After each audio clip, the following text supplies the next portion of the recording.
the key here is the speed of which we're able to adapt and not have the fear. I loved what Anne said earlier. It's like we got to get over that fear of what if, or what if I do this. That may have been part of your past culture, but it's not part of a 2020 culture. Right?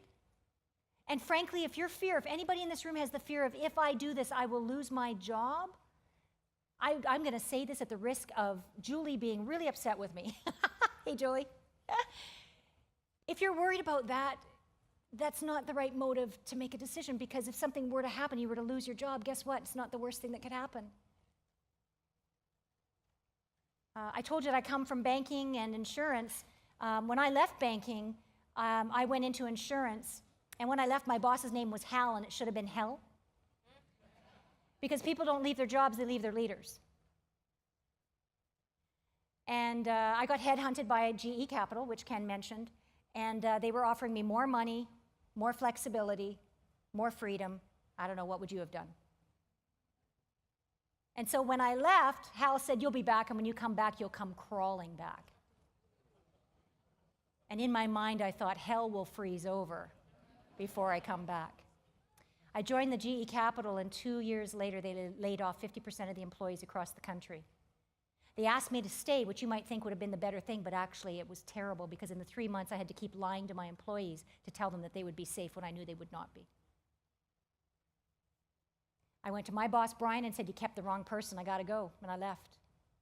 I went from there to a credit union company, headed up their mortgage program. They asked us to book $10 million in a year. We did it in 10 months.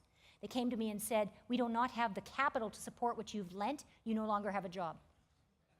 After 10 months. And I said to myself, well, I can always go back to the bank. No, hell will freeze over. But I got to tell you, I would not be standing here today if those things did not happen. So if your fear is that, then you're simply fearing a potential different future. And that, too, is a fear of change. The courage to innovate and create, there's energy there. For my 47th birthday, my husband said, what do you want for your birthday? And I said, I want a family experience. He took us bungee jumping. I went bungee jumping. I jumped forwards. He jumped backwards. I'm on the edge. I'm looking down, and I'm going, this is stupid. What am I doing? But after I jumped and I knew I was alive, it changed everything, because I went, wait a minute, there's still things that I'm fearing.